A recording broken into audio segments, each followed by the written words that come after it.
Okay, Mayor, we're ready. Okay, thank you. So this is the special meeting of the Encinitas City Council. It's Wednesday, January 19, 2022, 3 p.m. And we appreciate everybody wearing your masks. I know it's unfortunate we have to return to that, but it is really to protect everyone's public health. So we do appreciate you keeping it on, if at all possible. So we have one agenda item, but let's go ahead and do a roll call first. Councilmember Hinsey is absent. Councilmember Lyons? Present. Councilmember Kranz? Here. Deputy Mayor Mosca? Here. And Mayor Blakespear. Here. Record will show that all members of the City Council, with the exception of Councilmember Hinsey, are present. Okay, thank you. So we have a presentation by the Fire and Marine Safety Department and Fitch and Associates regarding the Leavenheim evacuation plan and the Leavenheim community evacuation analysis and recommendations. So I will hand it over to Chief Stein to lead us off. Great. Thank you very much, Mayor. Good afternoon, Mayor, Deputy Mayor, City Council members. Mike Stein, your Fire Chief. I'm going to quickly start this off by just kind of reviewing some of the continuous improvements that we made in the Leavenheim area before we get to the new updated plan. So just to remind Council and the community that in a collaborative effort, what we've done over the last 10 years or so is we added a brand new fire station out there for the community of Leavenheim. It was initially staffed with part-time personnel. We staffed it full-time, 24/7, 365. We then added a fire officer on that apparatus for command and control. We put a newer, more faster, more maneuverable fire engine at that station over that time frame. The emergency gates, the exit out of Double L Ranch Road, they used to have to be opened manually, and now we can open them via our cell phones electronically. We established the Fire Safe Council in the last couple of years, and I'm really excited about that and having that partnership with the community. And what that's going to allow us to do is be in a better position to apply for grants for fuel reduction and fuel modification and have a direct line with the community out there in terms of fire issues. So I'm happy about that. We signed, the council signed, a mutual threat zone with all of our allied agencies, specifically CAL FIRE. So that provides us, in a moment's notice, the resources that the state has, the full weight and resources of aircraft and additional fire engines that can come into our community. Moving forward, we are in consultation now with UCSD, SDG&E, and the Leavenheim Water District folks. And what we're going to be doing is putting a camera dedicated at the Dink Reservoir specifically to overlook and look for fires right when they start. So that is, those talks are going on right now. And from what I understand, that will be the first camera in the county in a local government site that's not actually on a SRA, state responsibility area, or CAL FIRE area. So excited about that, and you'll hear more about that once that's established. And then finally, we're here because we just recently updated our Leavenheim evacuation plan, and we had a very thorough analysis done by Fitch and Associates to look at the plan, the community in its entirety, give us some best practices on how we can better protect that community. And that's what you're going to hear tonight, this afternoon. So without further ado, I'm going to turn it over to the Fitch and Associates team. And the lead is retired Fire Chief Eric Nickel. Eric? Thank you, Chief. Good afternoon, Madam Mayor, members of the council. My name is Eric Nickel. I'm the project manager, project lead for this project, representing Fitch and Associates.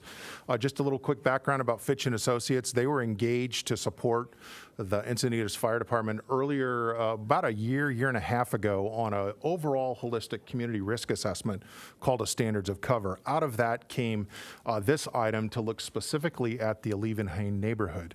A little background about Fitch and Associates. We've been in this emergency consulting space, fire and emergency consulting space, for about 40 years.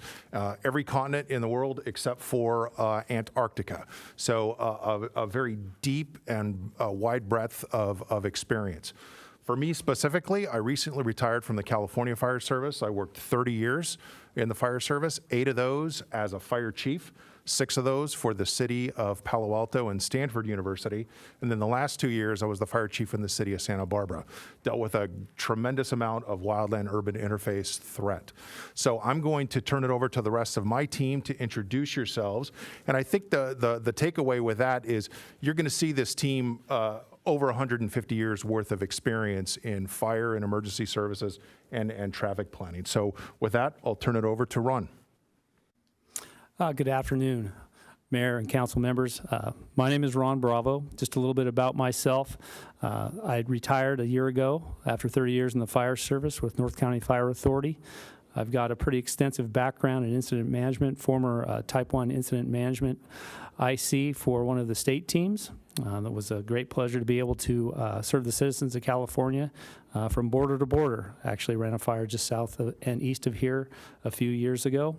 So I have a little bit of a background from that perspective, as well as operationally as the Deputy Chief of Operations in North County. Again, happy to be here. I worked closely with Chief Lauderdale, who will now give his background. Mayor and members of council, thank you for having us today. I'll start with my education. My education, I guess my name would help, huh? Shane Lauderdale is my name. And my education is a Bachelor's of Science in Fire Prevention Technology. And I have been certified as a National Fire Protection Association Fire Protection Specialist, IAAI Fire Investigator, and Type 1 Operations Section Chief. As far as the experience, I have 37 years this year in the fire service. I started in the city of Redding and was able during that time to serve in nearly every position in the fire department, including as the fire chief for the city of Chico Fire Department. But probably, without a doubt, the most significant, challenging, and rewarding part of my career was the last 20 years that I've spent on an incident management team, a Type 1 incident management team. And as a part of that, as the operations section chief, was directly involved in the evacuations and repopulation of the communities during the Thomas Fire, the Camp Fire, the Cocos Fire right in your backyard, and just this summer, my backyard, which is by Shasta Lake, the Fawn Fire in Siskiyou County. And so that's what the expertise that we've tried to bring to this report.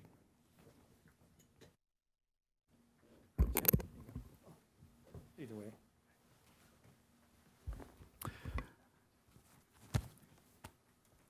Good afternoon, Honorable Mayor and Council. My name is Tim Chavez, and I'm at the tail end of a 38-year career with CAL FIRE. Spent about most of that time on a state fire engine going up and down the state, going to fires from the Oregon border to the Mexican border, as Ron said. I was teammates with Shane on the Type 1 incident management team. My position on that team was as the fire behavior analyst.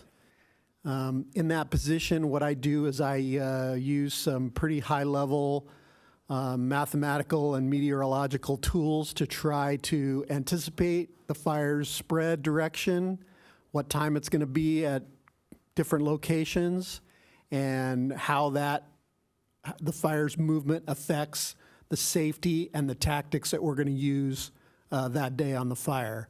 I usually have several members of the teammates with me, including a meteorologist and other observers and technicians that we use the highest level computer models that are available, similar to what we used in this analysis.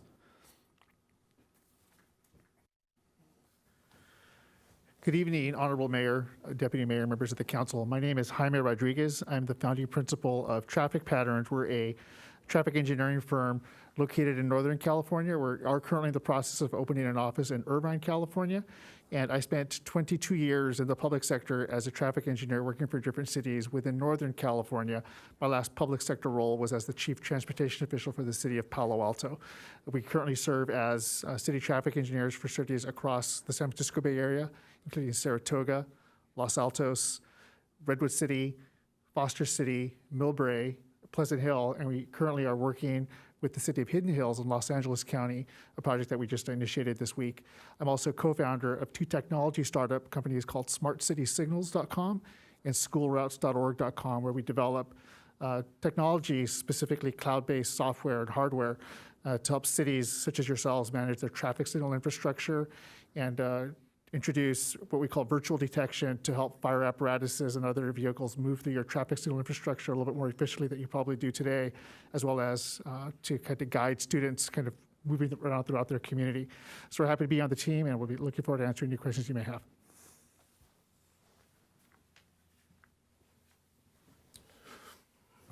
Great, thanks, team. I'd like to start this presentation with this first slide, and let me just frame the conversation that we're going to have with you today, the presentation. Evacuation is one of many phases that go into a fire-safe or a fire-wise community. It is really encouraging that you have a fire-safe council, that you are putting together a community wildfire preparedness plan, a CWPP. It's encouraging that you're going to go after grants. The amount of money that is flowing into the grant space right now for vegetation management, for route planning, for some of these technological advancements is phenomenal. CAL FIRE just announced a multi-billion-dollar grant program. The federal government is putting $50 billion into wildland urban interface prevention preparedness grants. So there's lots of money. You're really well positioned for success in the future. The other piece, while we're going to be talking specifically about evacuation today, what you see in this picture here really tells a story of the Leavenheim community. The picture on the left is a rural agrarian community. Natural native vegetation in a lot of places, but over time people wanted to live there. It's a beautiful community.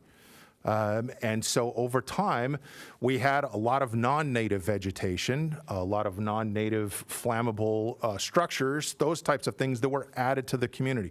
That is absolutely part of the community problem and the community challenge. One of the things that struck me going away from the time that we spent in the community was the amount of vegetation that has been built up and the opportunities, the challenges that you all have to remove some of that vegetation. So while we're here to talk specifically today about evacuation, you do have a large, you know this, you have large challenges out there and really some opportunities in a great sort of funding environment to address some of those items. But this is one of many things that I think the community, the whole community, it's a shared responsibility that the community and the fire department can embrace. So with that, I'm going to turn it over to my colleague Ron, and he's going to take it from here. Thank you. Okay. One of the things I wanted to touch on before I got started is, given that this document's been provided to staff for about 3 weeks or so. We'll try to get through this presentation relatively quickly because it's a high level, so to speak, overview of what's in our analysis and our recommendations so that we can provide enough time for questions and answers at the end. So please hold all the questions till the end, and then we can hopefully get through them all in a timely fashion because we know you have a tight deadline today. So once again, Ron Bravo, and I'm looking forward to the next 20 to 30 minutes so we can get through this. So the other thing to keep in mind too, as Eric had mentioned about the community as a whole, and I know that it's probably repetitive, but the mere fact that over the last 50 to 100 years, there's been a drastic change to the what's in the environment. Granted, the nature of the flora and fauna has changed because we've brought in foreign species, flammable species. There's been change to the building code, which there's always going to be updated changes to the building code, and some of the things that have been built in those last 50 to 100 years don't necessarily meet the standards of today. So there's things that are more flammable in the environment that are also man-made as well as natural. You guys know that there is a fire history here, right? We mentioned the Cocos fire. I'll get you a little closer on this slide, but there is a fire history in the county, and it just wanted to reiterate that there is some fires, such as the Harmony in 1996 that burned into a portion of Leavenheim, but we do have a history that we did look at and to evaluate what type of environment that's there. A lot of people forget that in a Mediterranean climate, there are certain changes, ebbs and flows, but it is a drier climate that's susceptible to fire. So we also looked at what the community has done as a whole in the report. And then for those that have not seen the report, this presentation follows the general guideline that is in the analysis. So both the City of Encinitas and the County of San Diego have proactively planned for evacuating the Leavenheim community. This is ongoing. It was done prior to us. We were just updating their current actions that they've already been taking place over the years. Regular and ongoing countywide incident exercises are conducted to ensure the validity of the San Diego County Emergency Operations Plan. So overall, the county had a good plan, and then they give those plans, and the cities update their portion of those plans. And it's a continual process that the City of Encinitas has been proactive to continue to do that. Fire agencies have fostered collaborative working relationships that maximize resource utilization through automatic and mutual aid agreements, which the chief mentioned, and now those are vital to everyday emergency response. One of the key things the chief mentioned that is very proactive for Leavenheim specifically is the multi-threat zone. Basically, you get those resources right off the get-go, and it allows that platform to be, and the players to utilize a single ordering point, and that everybody's on the same page long before an incident ever happens. So it's a great thing to see this community already have that mutual threat zone in place. Encinitas Fire Department has fostered a positive relationship with the San Diego Sheriff's Department, with the sheriff's representative responding to incident command post when a fire is reported in Leavenheim. And it's just not a fire. It's a standard operating procedure that when they have an incident, there is a sheriff representative there that they can work in unified command to resolve any type of issue that may come up from any type of emergency. So again, it's really good to see that positive working relationship, and it also brings in the totality of the county as well from the law enforcement perspective. And lastly, not lastly, but for this slide, to improve fire response times to fires and emergency medical services incidents, the fire station in Leavenheim is now constantly staffed and equipped with a rapid response vehicle, which the chief talked about earlier, which is a great addition to that community for initial finding and getting to a fire quickly, because the best thing any fire agency can do is get a resource on scene as fast as possible to mitigate the threat. And additional items that the city has been proactive on, they've adopted and regularly updated the evacuation plan that addresses most probable onshore and offshore wildfire scenarios, which was already in the plan for scenarios A and B, which is one is offshore and one is onshore. And as a detailed routing for evacuations, automated access gates, the chief already previously discussed, and traffic control points.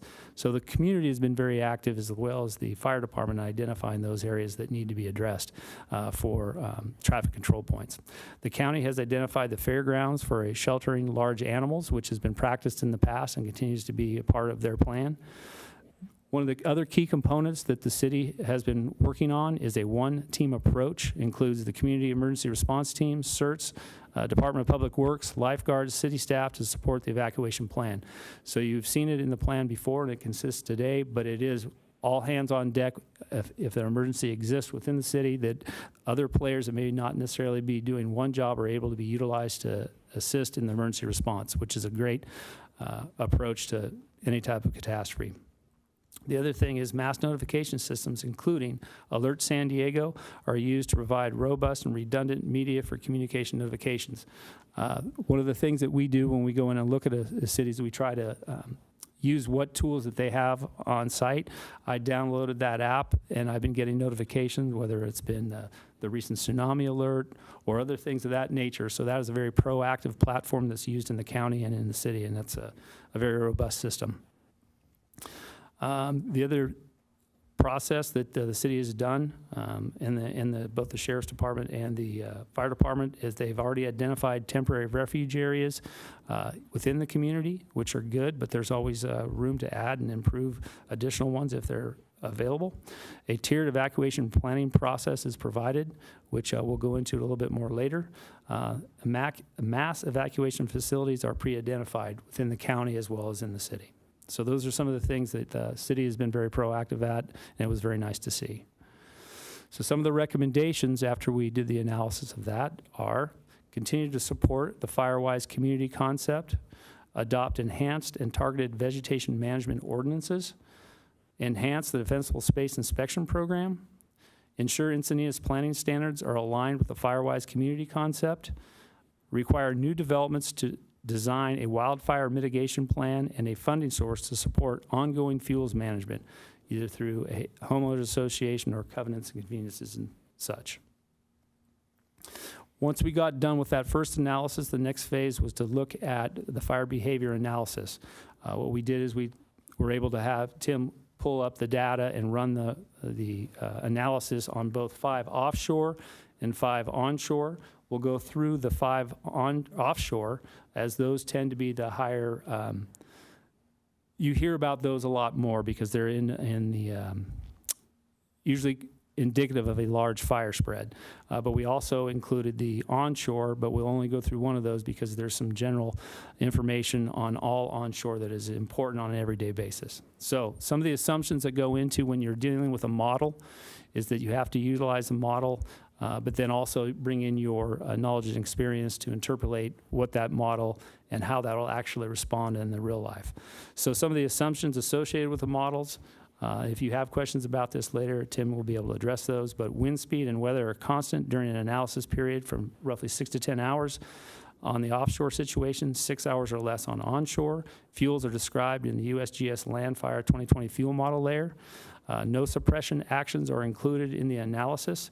And one of the things I want to make clear on that particular point, you'll see this through all of fire history. When someone pulls up a fire spread map, a lot of that data that's in that map does not account for any mitigation efforts that would be ongoing. So it's just using models that said fire was spreading, but doesn't take into account if there's fire department personnel, bulldozer, whatever, out there doing mitigation measures.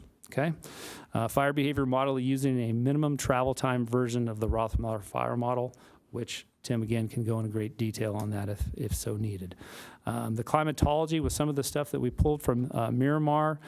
There was a few maintenance issues with that weather station, but most of the data was relevant. Fire behavior progression models do not reflect fire spread in the urban area. So a lot of people wonder, we can predict relatively sound science based on fire responding to wildland fuel models.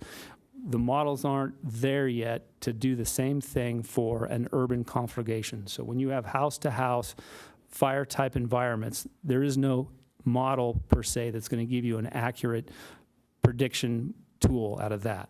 So there's a lot of, it's called fire science, but it's also like medicine. There's an art to be able to understand how things move from point A to point B, and it's not always a black and white answer. So I'll get in real quickly. The offshore wind scenarios. The offshore wind scenarios can be evaluated by simply looking at the time of the fire's arrival after ignition. The time is indicated by the contours and color ramp indicated in the legend. The arrival time summarizes at the bottom of the images in the first intrusion into the community boundary indicated on the map. So for example, we talk about extreme, very high, high, moderate, and moderate low as the 5 offshore examples. You're looking at wind speeds anywhere from 45 to 35, and then the fine dead fuel moisture, the amount of moisture left in that fuel, ranges from 3 in the extreme to 11 in moderate. So how a fuel responds to moisture will depend on how rapidly it can be available for consumption or fire. So as you'll notice on the extreme, the arrival time will be 4 hours and 47 minutes. And that was the fuel moisture of 3 with a 45-mile-an-hour wind. So from an ignition to the east, getting into Leavenheim would be 4 hours and 47 minutes in extreme condition. For a very high, you're looking at 4 hours and 48 minutes to intrusion into the Leavenheim community. And in a high, you're looking at 8 hours. Now remember that there's all these other factors will play into these models in real life. There may be canyons that do things differently. There may be different weather patterns. There's mitigation measures that are taking place from initial attack onward. So, but in general purposes, that's a rough guideline for incident commanders to use as a decision support tool.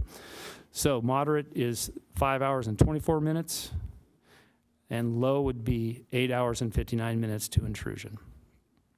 So I talked about we had 5 additional models for onshore.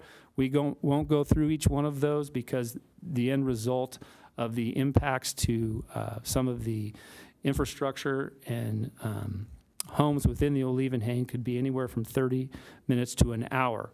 Now that doesn't mean that within 30 minutes to an hour, you'd have complete consumptions of structures. It all depends on what is around the individual structure that may be near the drainage or in the drainage if it so chooses to be built in those drainages.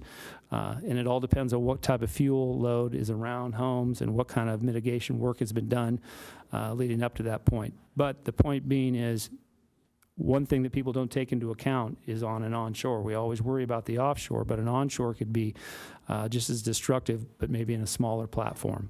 So onshore wind scenarios are somewhat different in their evaluation. It is assumed that the fire spots simultaneously in multiple locations in Escondido Creek. All scenarios result in the fire that impinges on the residents within that first hour. So just kind of wanted to drive home the point that if there's a fire on an onshore and there's a dry environment that's been in place for several times. Let's say there's been an offshore for a certain amount of days, and then you get the reversal and you get an onshore, and the fuel is dried out, and you may be onshore not expecting an event to happen, and it does. You could still have it impinge upon structures that don't have defensible space. It could affect certain roadways where the vegetation hasn't been cut back, and so you can have issues that are associated with onshore.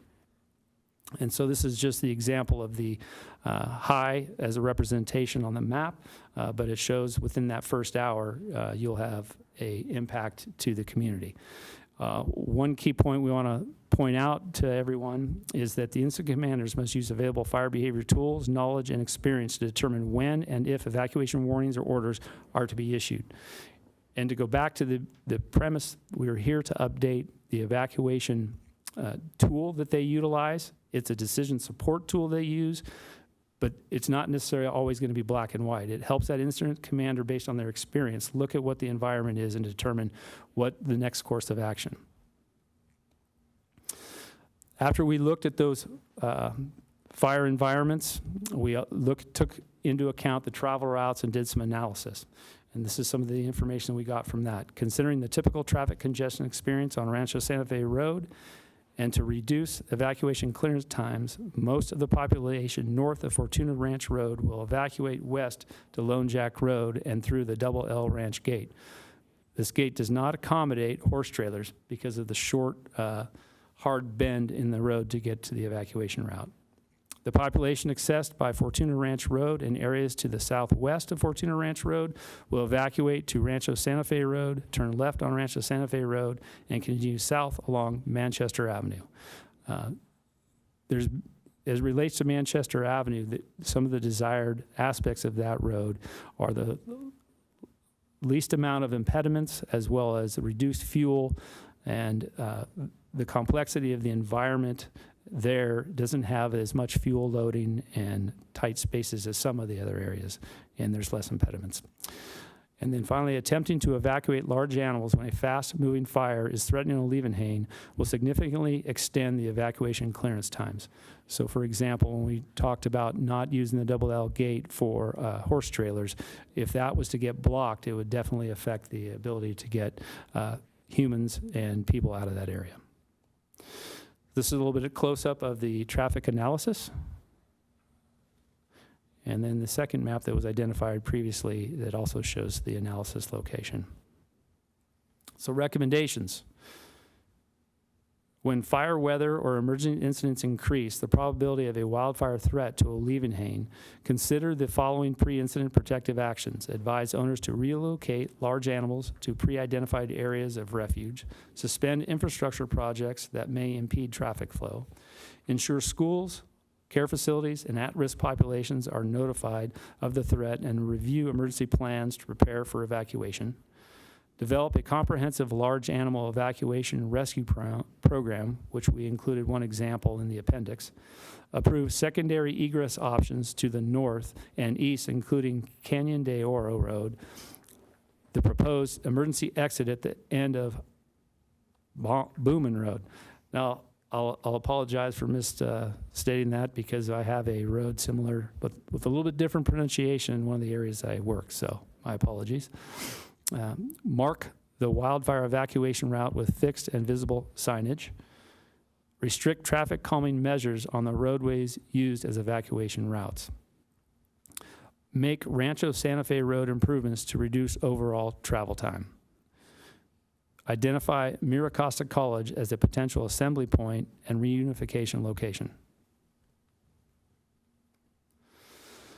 Once we went through the traffic analysis, we looked at how best to utilize and approach this community, and we used it from our experience of understanding the benefit of a zone concept. That first slide that you saw with all those people around a table, and it was all checkered up, that was actually an incident just a year and a half ago, where it was actually an evacuation and a repopulation meeting. The zone concepts basically takes into functional areas that both there's a manageable number of population and roadway access and egress that we can easily identify as an ability to be able to evacuate in a process that's more regimented per se, but it's also more organized so that if you need to evacuate, in this example, say zone 1 rather than zone 3 and 4, you could do that and be able to be communicated relatively easily and quickly with not only your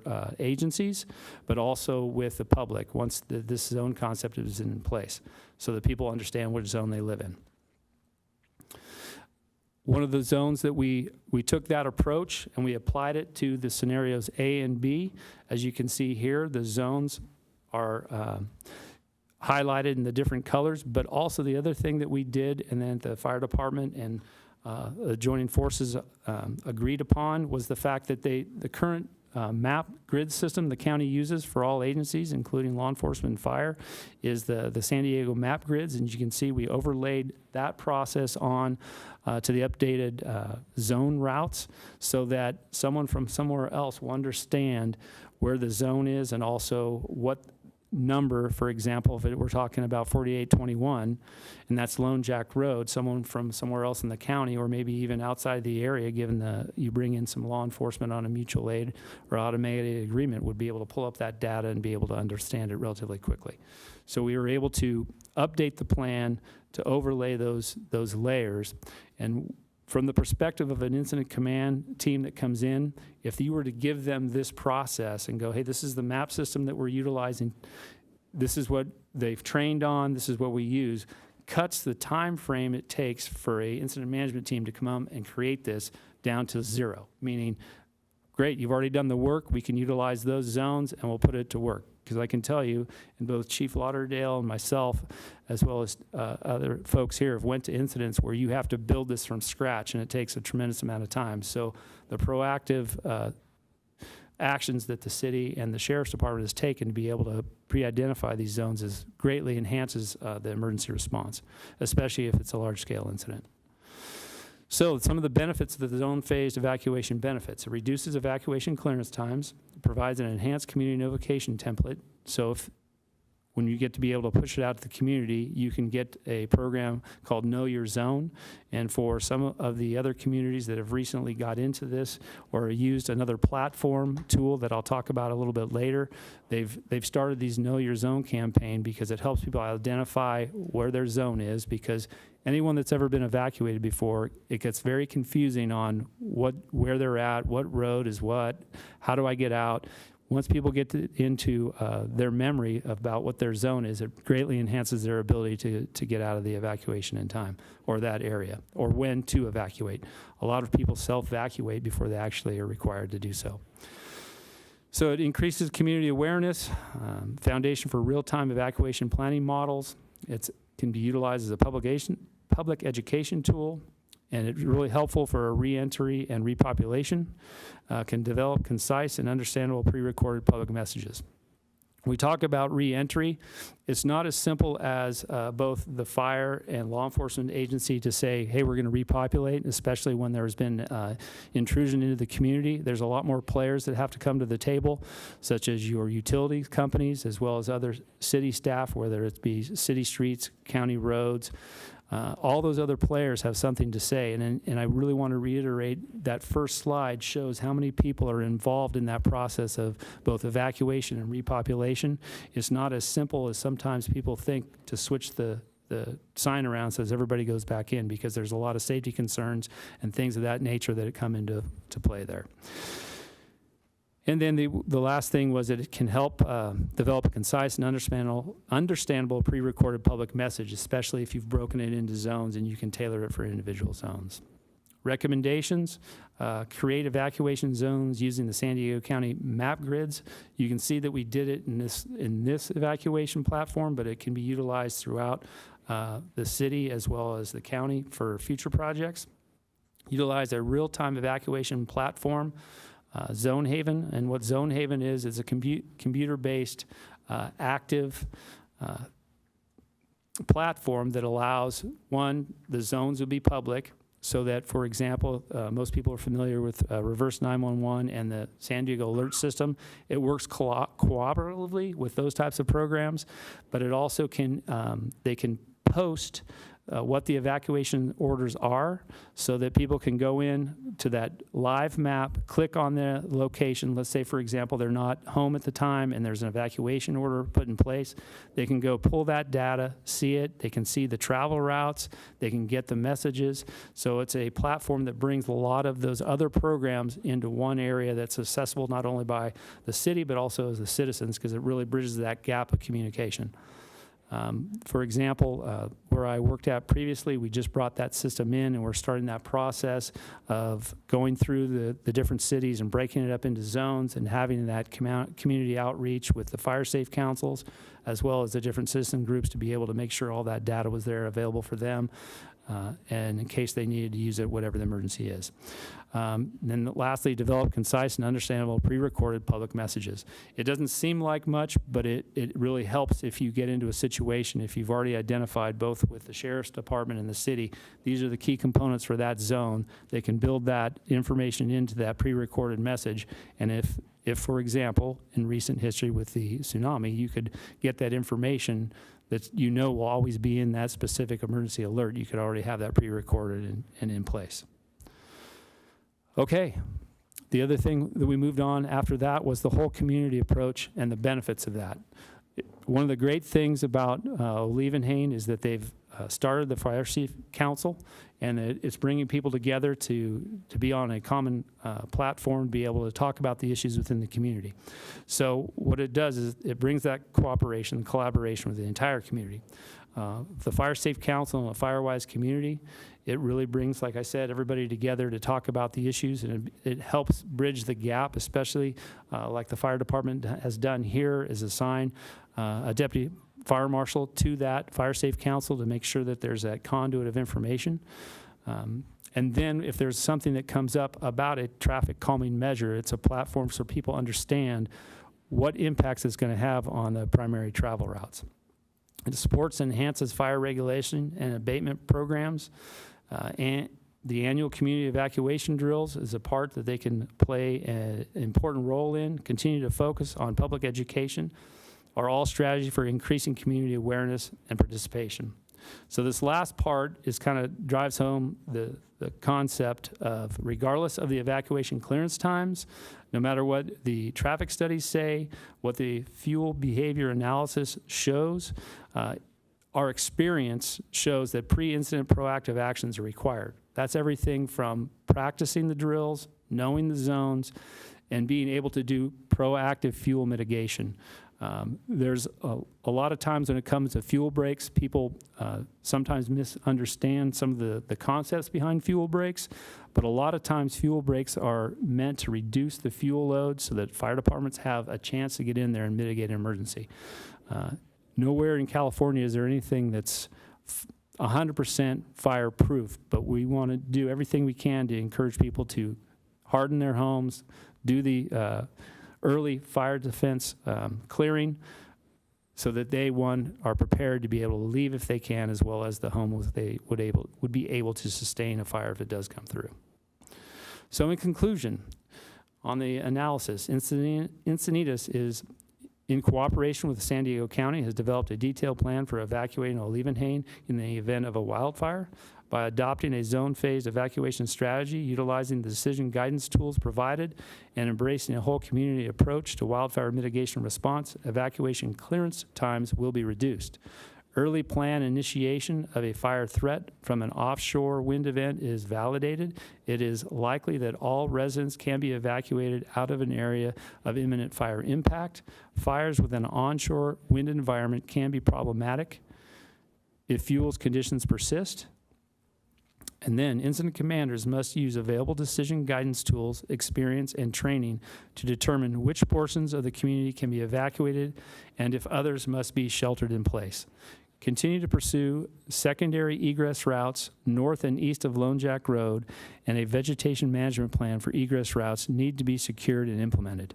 The city and county continue to foster good working relationships between allied agencies, providing a robust emergency response framework.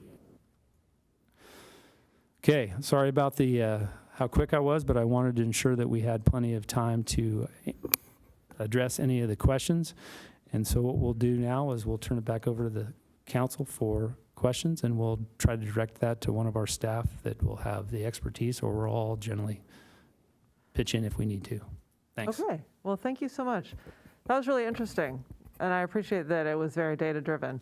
I did have a question about the graphs that you show that had fire, or it was red, so I assume it's fire, that was onshore, and it was basically in the lagoon. So the Escondido Creek Rivershed becomes the Santa Leja Lagoon.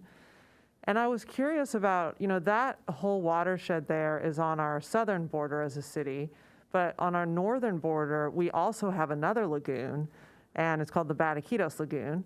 And as they both, head east, they become the Elfin Forest Recreation Area. And I was curious about if you looked at that, it seems like if there's fire in the lagoon, that lagoon to our south, that there could easily be fire in the lagoon to our north. And I don't know if that was just outside the scope, or if that's not something, or what your response to that would be. Well, I'll have Tim talk about the fire behavior analysis in that. A lot of times, if you look at the fire history, some of the fires will follow. A lot of fires act like water to some degree. They'll flow through a certain path, and some of the paths would have shown that it would maybe go to that direction, or it may not. So I'll let Tim address a little bit more details on the analysis. Hi, Tim Chavez again. So the reason we didn't analyze anything further upstream is because the strongest winds in a canyon valley system on a day-to-day basis, middle of summer, June, July, August, usually go up canyon. So from the ocean, they're flowing inland to replace, that cool air from the ocean is flowing inland to replace air that's rising over the inland San Diego County and the deserts. So anything that starts upstream from the community will probably keep going to the north and east. That's why we only did the analysis on ignition points that would directly impact the community middle of the day, middle of the summer. Okay, I'm not sure that's fully responsive to my question. I mean, maybe just because the point is that there are lagoons on both sides of our city, and so they could both start really close to the ocean, and the wind could push them east, as you're saying. And so what I'm trying to understand is there a difference between what would be happening in the Santa Leja Lagoon versus the Bataquitos Lagoon? And maybe Chief Stein, who works here or somebody who's local could address that. Because unless there's some different topography, I don't understand why that right there, that's the picture, why that wouldn't apply also on our northern border. Yeah, I'm going to turn it over to Deputy Fire Chief Robbie Ford.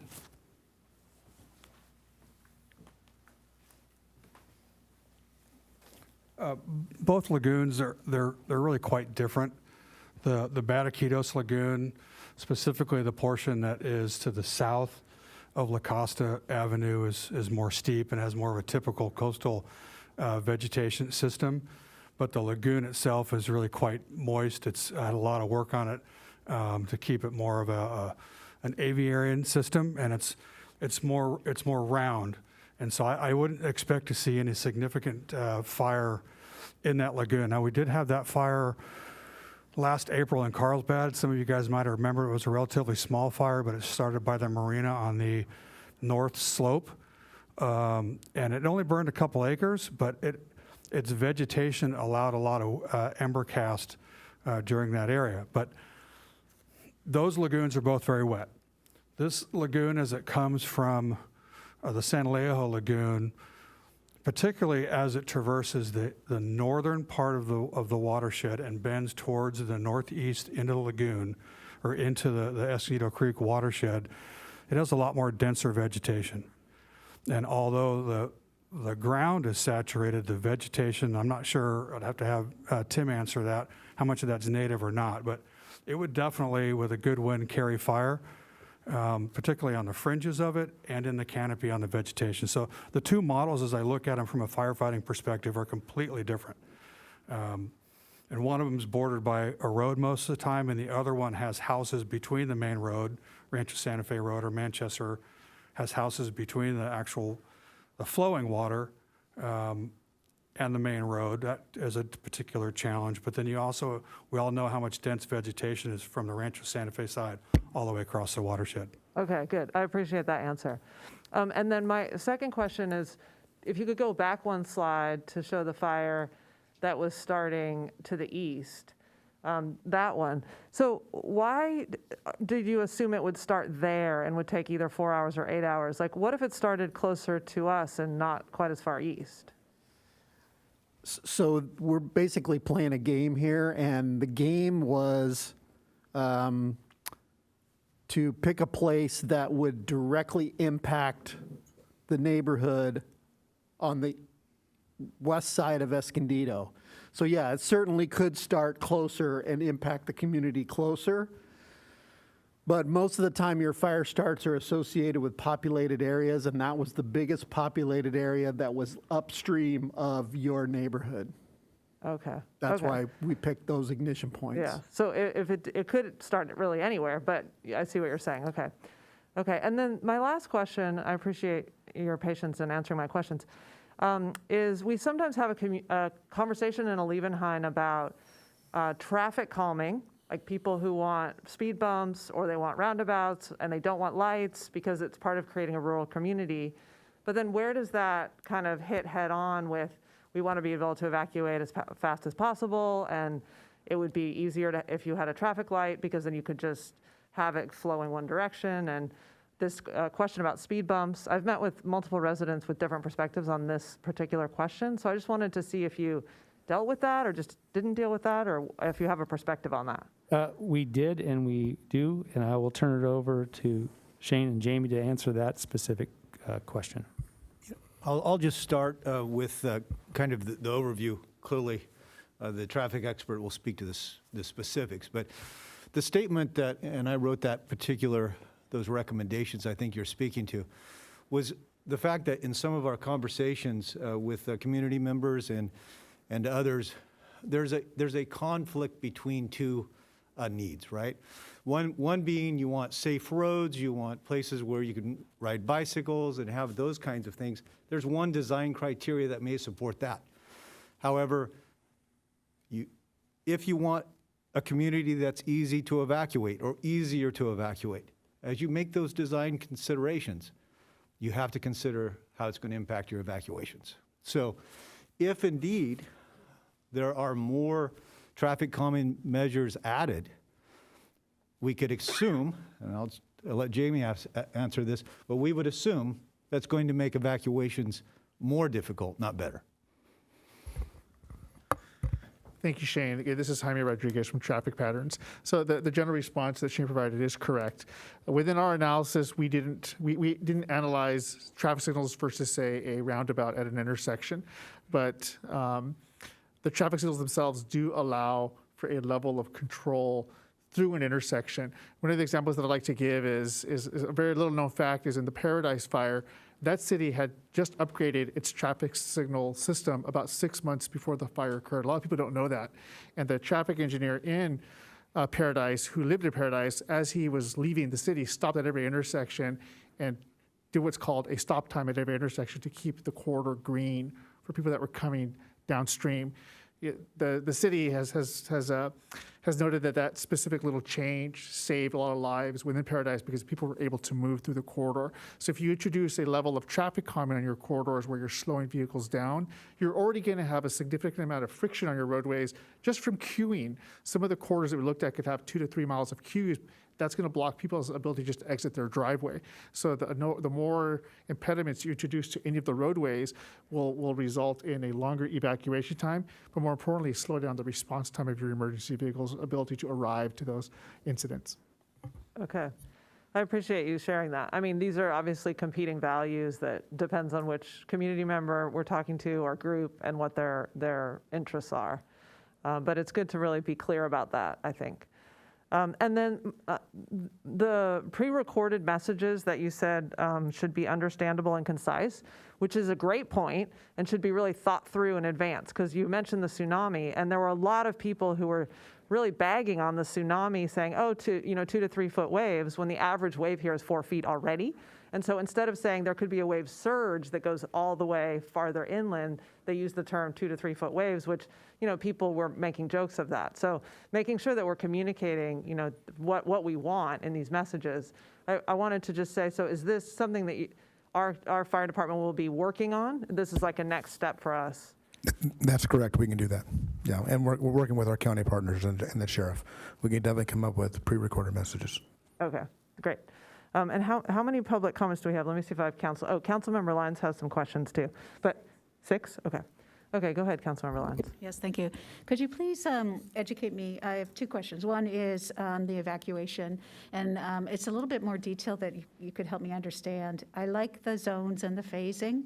How do we accommodate the fact that when people are notified, they might need to get back to their house, they might need to go to their house from a remote location and then get their animals or whatever and evacuate? How is that actually accommodated into the thought process of how that evacuation works with the zones and phasing? Well, I'll try to address that the best I can for you.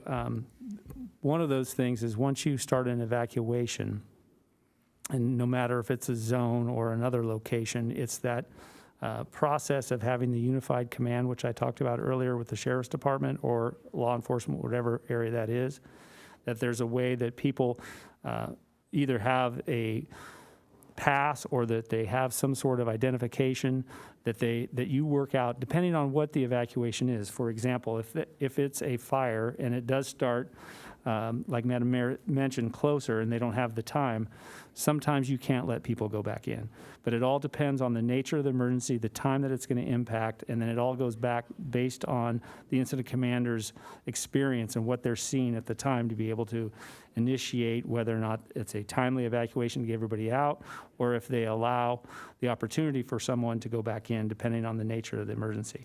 That may not really answer your question, but one of the examples that there's a program recently that started in Shasta County because there's been some added legislation that's been brought forward that if, for example, large animals and folks have to have the training, but they get trained and they get certified, they get a card so that they can go back in and take care of their livestock, and they have those passes, but that all depends on the county. But it's a process that can be put into place so that somebody has something that says, hey, I've been trained, I know how to go in and take care of the animals and then get out. But it all depends on that time component when it comes to evaluating how much time is actually safe to have people in there, because at the end of the day, part of our job is to ensure that no one perishes in where they shouldn't be. Does that make sense? Mm-hmm. Yeah. So it's kind of a balance of experience and what actually is happening that day in that environment to be able to allow people back in or not. I can tell you it's a very big challenge sometimes when we institute an evacuation and you keep people out and they're in shelters. And one of the things I used to tell my incident management team members was, hey, we lose sight what it's like to be in a shelter. So when we have people sheltered, my expectation at some point, I want you to go by that shelter and see what it's like to have people staying in a shelter, because then you understand the importance of why it's so timely to get people back home if it's safe to do so. But that being said, it always has to be safe to do so because we're all in the business of protecting lives and property. So anyway, little stump speech. Thank you. Just one more clarification question too then. I think that my comments ultimately will be aligned with needing some more detail on some of the recommendations, or, but I want to hear what the public says and what my colleagues say first. But one of the things that I did want to get clarification on right now is when you're talking about brush management or fire breaks, things that are proactive like that, we're talking about on private property, public property, city property, county property. It's holistic across all the land ownership. Is that correct? Affirmative, yes. Sorry about, was going to do my fire department language, but yes, that is the case. And it's all about those cooperative relationships. And what the Fire Safe Council is doing about public education is a big hurdle, getting a CWPP process taking place so that you have measures in place that are termed shovel-ready projects that you've already identified, that you have willing landowners. The other thing, which you have a benefit in the Leavenheim area, is it borders some county property and some parks. So when those relationships are shown to be symbiotic and working together, you're more susceptible to get the grants to do those fuel mitigation measures. Okay, thanks. Yep. Okay, thank you. Well, let's go ahead and hear from the public. Okay, our first three speakers, you each have 3 minutes. Dan Vaughn, Shelby Lind, then Amy Mccord.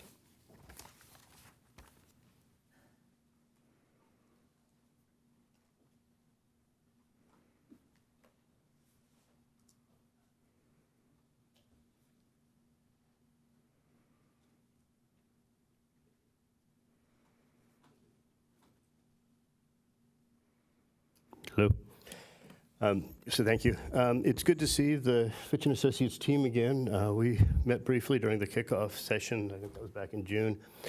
I want to commend the city for making their report public. I think it's a really important contribution to a discussion that's been really ongoing quite vigorously back in Leavenheim.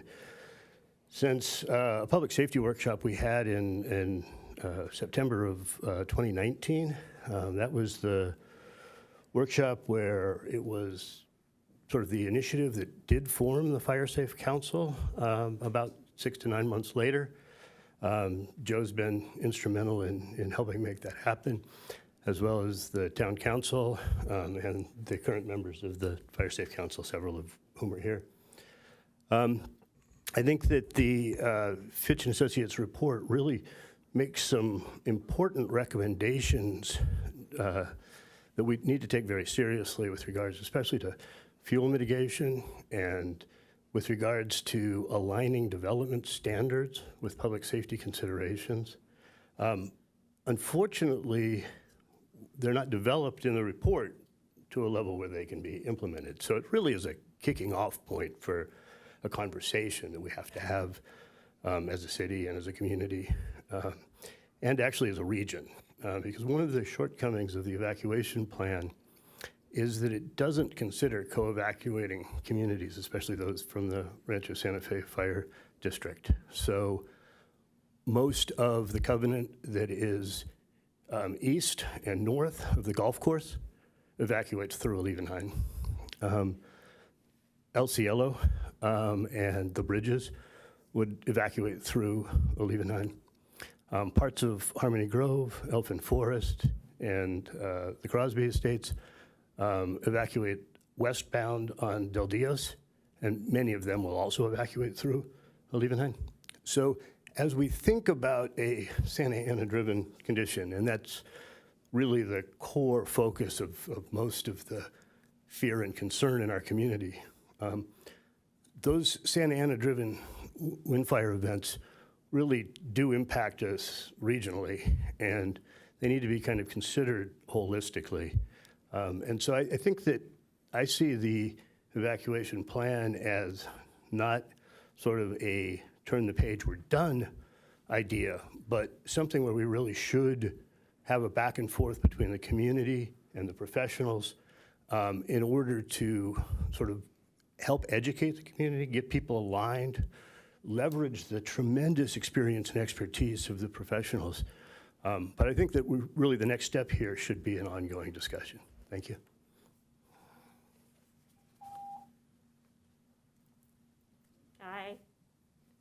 Thank you. And thank you. I did read the entire 200 and something pages the other day on that. I do live up off of Leavenheim and Boomen, and I am very concerned because the density has increased, as you're well aware. There's been new construction with down on the end with Shea Homes without any evacuation plan. We now have adult dwelling units, and we have SB 9. And we have all this with, you know, as perfect as your plan is, there's too many people.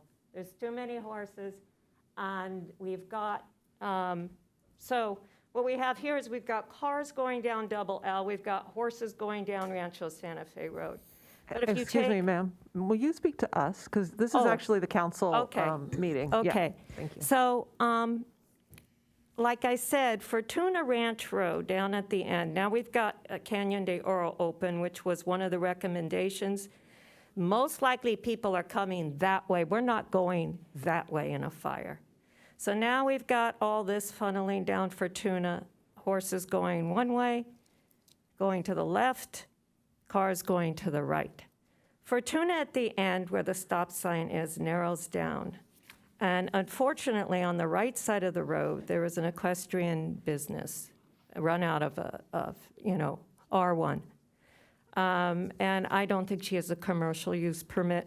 But regardless, she's got clients that come and park on Fortuna. So average day, 10, 11 cars on the one side. We swerve to the other side to turn a blind corner. Now, if you picture a fire truck coming in, you picture her evacuating all her horses on the corner there. And now you've got 300 cars coming down. I don't see how this is possible in a Santa Ana wind. And I don't know what the answer is. I like the idea of opening Boomen. I love the idea of the cameras. I think the plan is great, but I think it's a little bit hindsight. I think we need to slow down on the development. I don't know how that's done, but I definitely think there should not be commercial business on Fortuna utilizing that street for parking and jamming up the road. So that's all I have to say. Thank you. Oh, I am a realtor. I wanted to say this. I'm aware of the defensible space on the Harding. We obviously have to disclose this now to our clients. There is a lot of resistance, though, as much as I try and work with the community, because, you know, we have all these palm trees, right? They're like tiki torches, right? I have over 100 on my property. Didn't start out that way. They tend to multiply. But it's a huge expense, and a lot of these homes are older.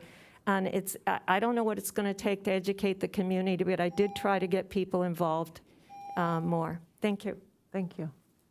Our next speaker is Amy Mccord, followed by Denny Neville, Camille Perkins, and then John Bilsell. Hello, I'm Amy Mccord, 28-year resident of Leavenheim, which means I've experienced multiple wildfires and evacuations. Thank you for your presentation and for bringing your expertise to bear on our situation. I have many questions about the proposed plan, and I'll start by wondering how much community input was involved. Was there more than the one conversation with a few members of Fire Safe Council and OTC? As Dan mentioned, a shortcoming of the existing evacuation plan is that it fails to mention or account for traffic from neighboring communities. We know Rancho Santa Fe residents will be accessing Rancho Santa Fe Road from El Camino del Norte and Manchester from La Bajada. Like most of Leavenheim, they will be required to travel south with no options other than proceeding to the Manchester on-ramp. There will also be traffic from communities to the west that will take El Camino Real south to the Manchester on-ramp. Once again, failing to incorporate these facts into the proposed plan, whether in oversight or intentional, is a flaw that puts us all at risk. I wonder why there was a significant change made in the evacuation route map. The existing plan splits the Leavenheim population, with about half evacuating to the south on the narrowest, most congested section of Rancho Santa Fe Road, and the other half evacuating to the north using both the double L exit and the wider, faster-moving section of Rancho Santa Fe Road north of Lone Jack.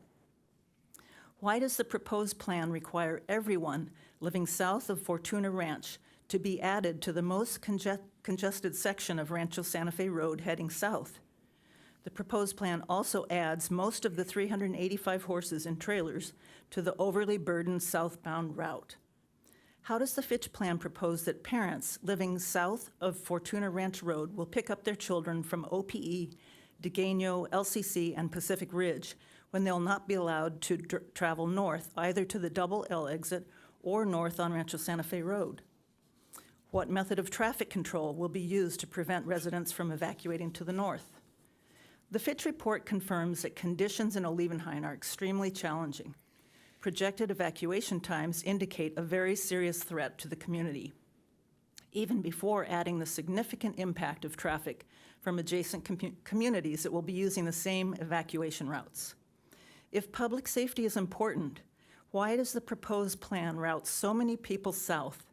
And how can anyone consider adding however many hundreds of vehicles from the Goodson and Keene projects to an already failing intersection that is our primary evacuation exit? Thank you for your time. I hope to get some answers.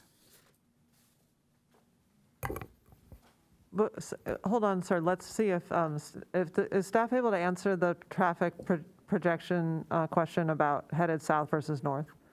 Yes. Yes, I can start. I will tell you I may not have gotten all those questions, but I can give you a broader statement. The first part is we were asked to consider what the impacts of a regional evacuation would be on the community. And so without doing a county-wide traffic study to evaluate all those things, which wasn't possible in this scope, we did take that into consideration, and the traffic engineer did add some what he called friction into the evaluation that he can speak to a little bit more clearly. But first of all,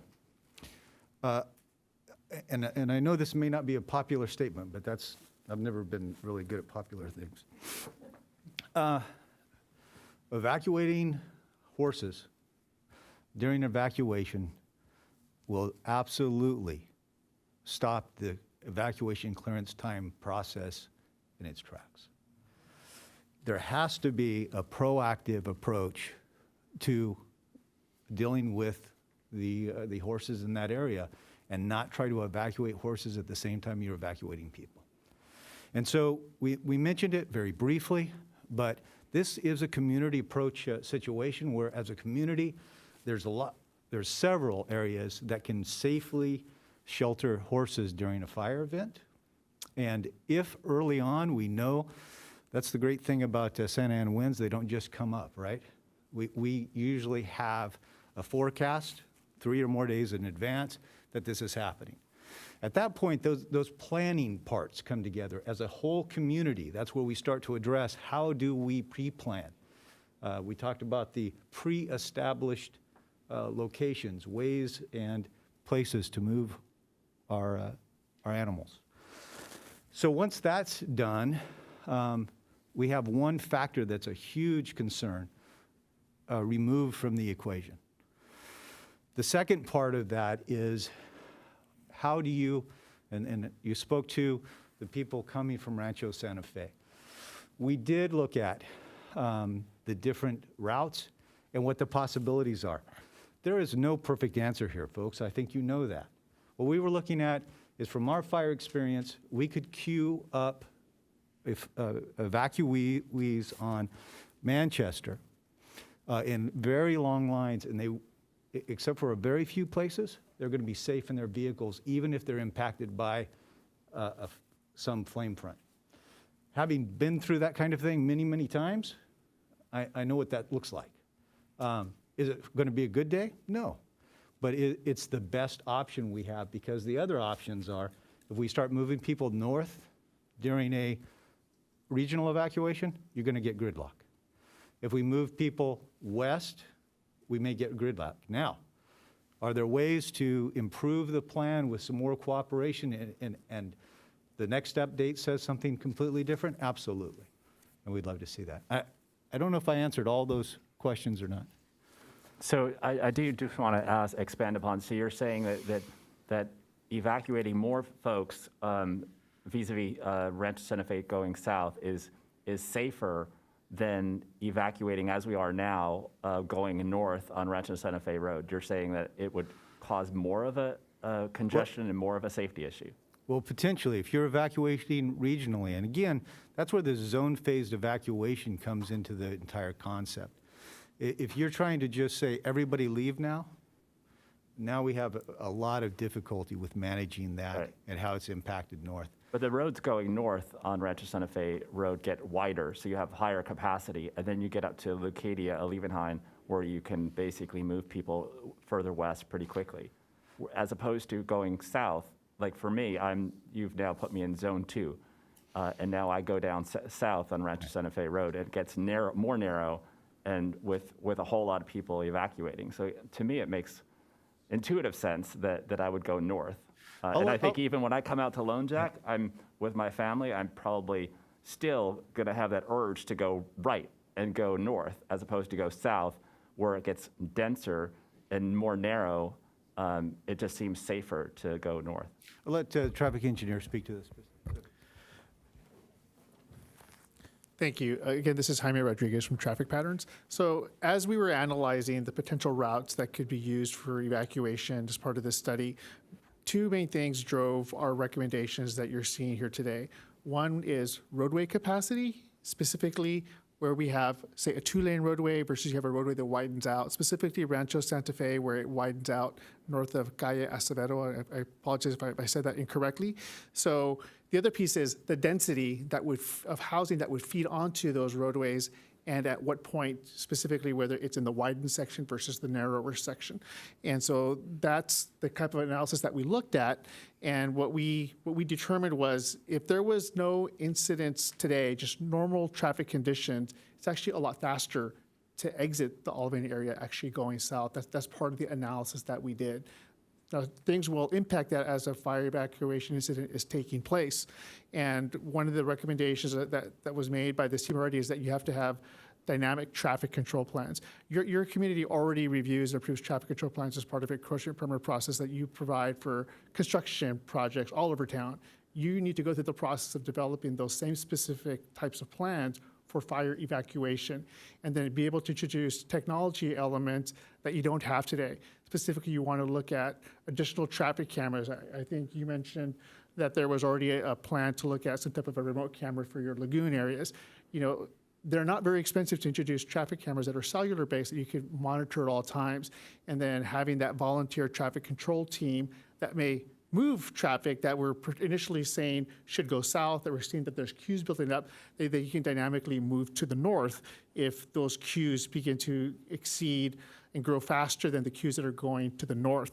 So all of those things are elements that you have to account for within your traffic evacuation plan. This is really the first step recommendation to say these are the things that you need to look at. Next, you really need to get into a deeper level of planning with those traffic control elements and technology solutions. Okay, thank you.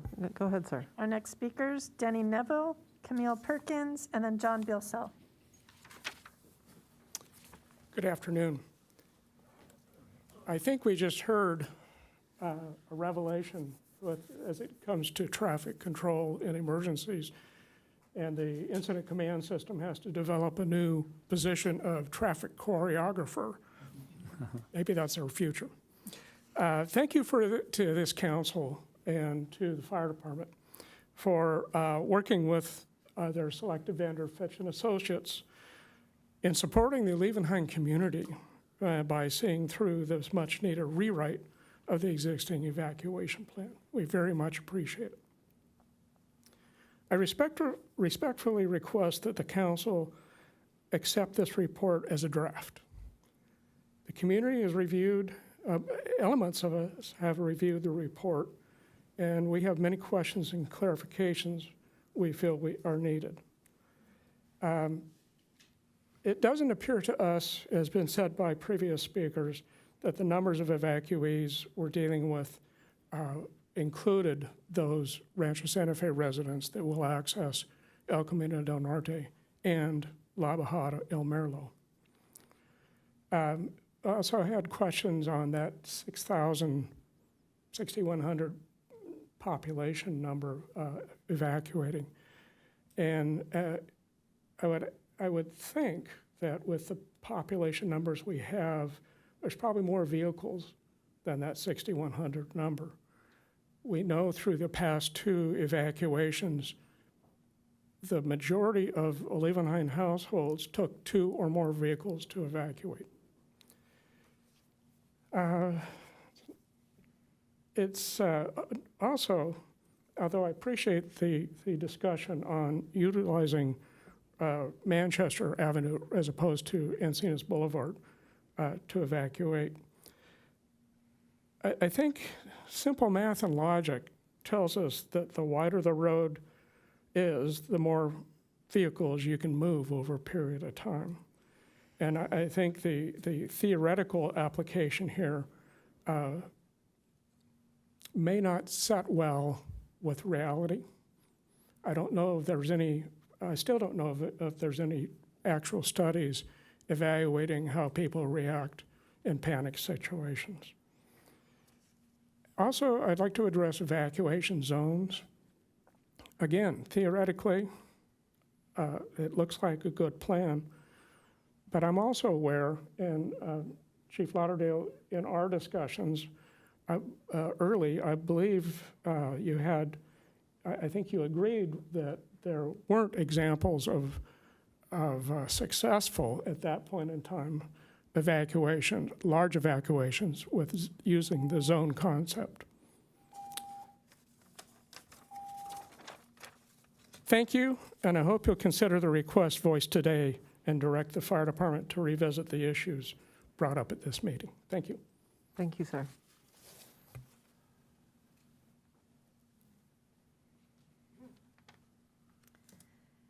Hi, my name is Camille Perkins, and my family has lived at the end of Lone Jack for 71 years. Fire safety is always top of mind. Our family and neighborhood was hit hard by the Harmony Grove fire. My uncle risked his life and saved our houses. Our neighbors lost theirs. The fire department didn't come. We've seen fire. We know it's coming. We spend a lot of time trying to make things safer. We're very glad the city is increasing fuel abatement standards. We haven't felt fuel abatement standards have been sufficient in recent years, and Rancho Santa Fe has much higher standards. Big picture, we don't feel that the city is doing its part to ensure safety in Leavenheim. City staff is permitting unsafe conditions in Leavenheim that interfere with safe evacuation. There's little enforcement of city safety codes or standards in Leavenheim. You may recall that my family repeatedly has spoken in front of the council raising safety issue after safety issue. You may remember us telling you about neighbors' gates on an access roads that close shut when the power goes out. We told you how we weren't able to evacuate during the Witch Creek fire. Even though this was brought to the city's attention more than 2 years ago, or about 2 years ago, the gate still hasn't been fixed. The neighbors have gotten locked in too.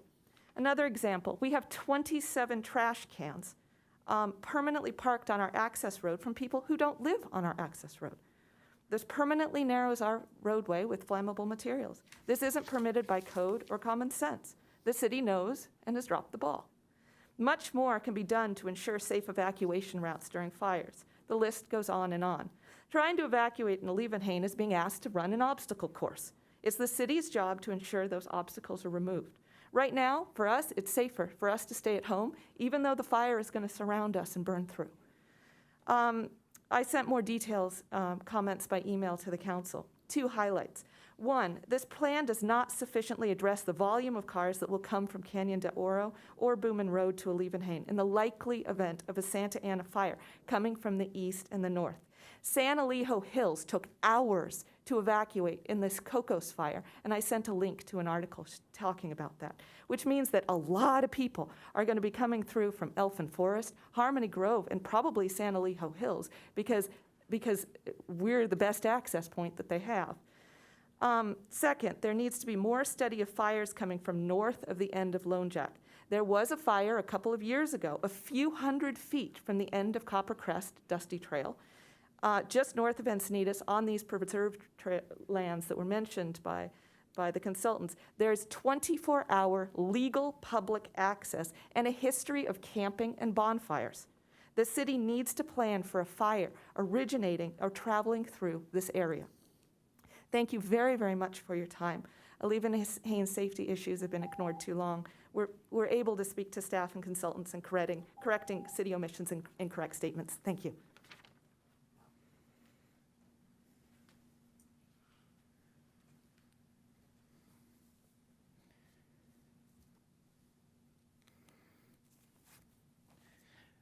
Members of the City Council, thank you very much actually for this opportunity. And also thank you, the panel of experts, for their very candid assessment. My name is John Bilsell. I'm an architecture professor. I was the founding director of University of San Diego's architecture program. I worked 9 years as department chair there, and I continue as an architecture professor today. So I mentioned that because shelter in place, which was actually mentioned both today and in the report, that actually makes me very nervous. As the report actually correctly found somewhere, this is a historic community, and most of our structures are really not built to fire code. So at the end, therefore, it all comes down to basically evacuating safely Leavenheim before the fire reaches us. So I was looking at basically the evacuation plans that was presented in the report, and I want to actually bring to your attention only one section of it. So here at the intersection of Zone 4 and 5, which is Encinitas Boulevard and Ranch Santa Fe Road intersection, which is actually really the most important intersection for evacuation, we find out. Del Cerrito community, which you may remember because it's the community adjacent to the proposed mass housing project. According to the experts' finding here, it takes 7.2 hours to evacuate this community safely using Encinitas Boulevard. So that's a lot, right? That's a lot. And on the other hand, basically the fire, according to this assessment, reaches us, that very place, in 4 hours and 48 minutes. I also would like to bring to your attention once more the other model, which is basically the onshore model, which I was impressed that actually you studied it. It finds that actually the fire threatens our community in 30 minutes or 60 minutes, right?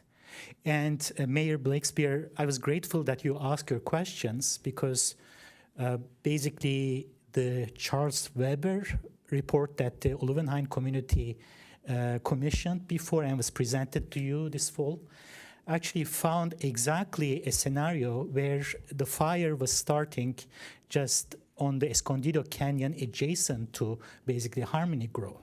Historically, it happened. It's very likely to happen that the fire will come here from there.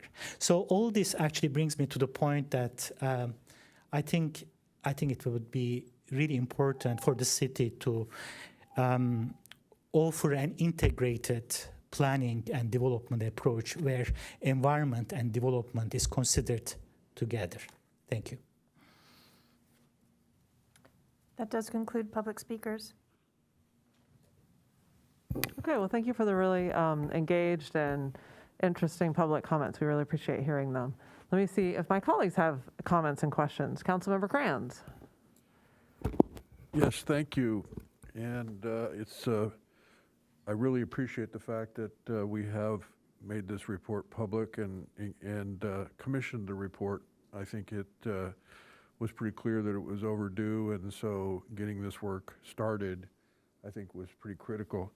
It's also, I think, worth commenting on how impressive the team of public safety experts is to me, and I think the community probably agrees. The number of years of service in public safety, both from law enforcement's perspective and fire service, is pretty remarkable, and thank you very much.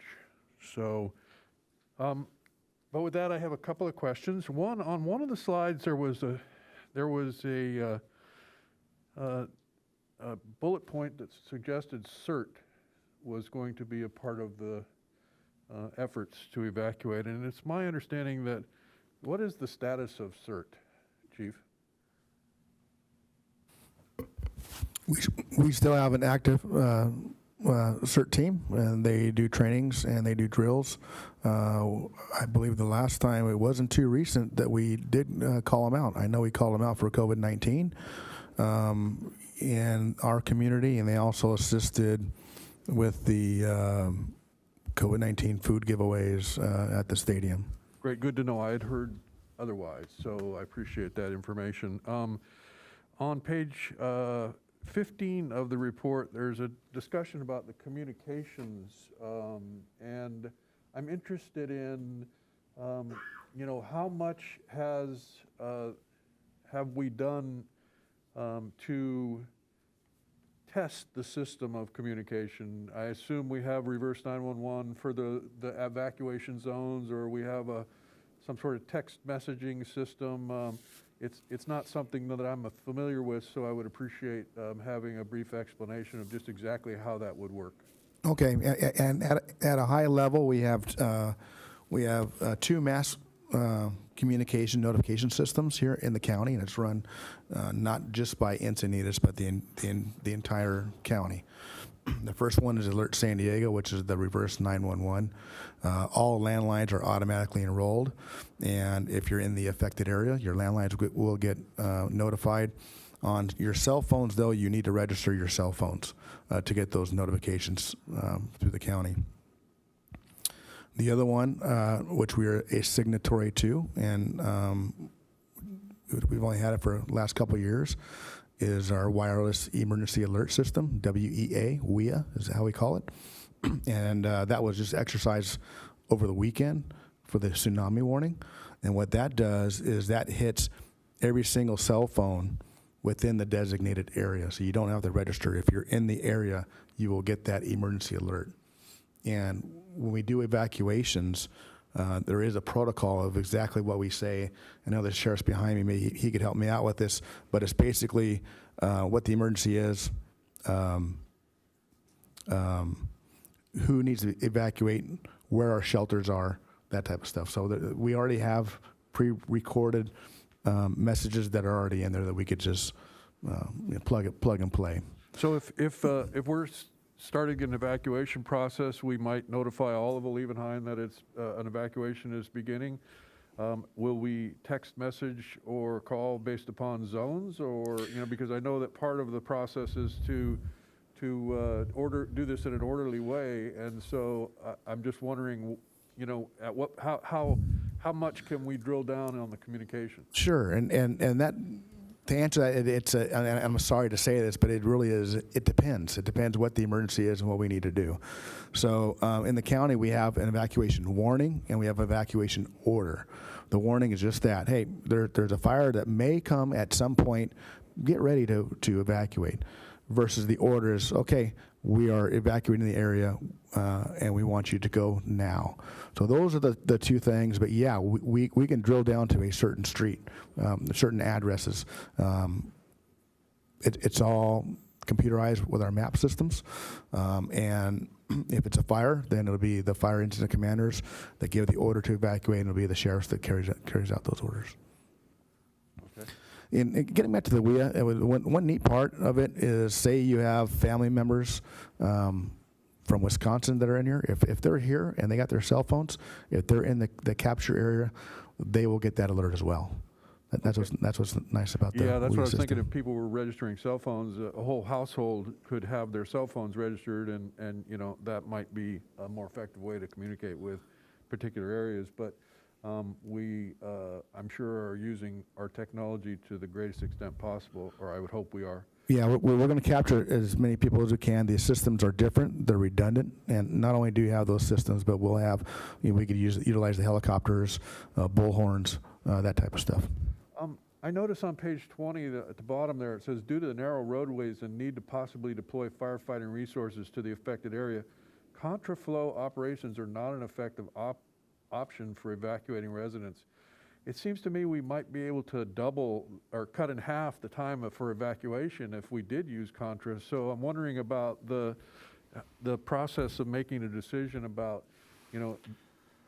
firefighting resources. I get that they're really important, but there's a limited number of firefighting resources that we're likely to be deploying, or we theoretically would be pre-deploying those in the event of an emergency.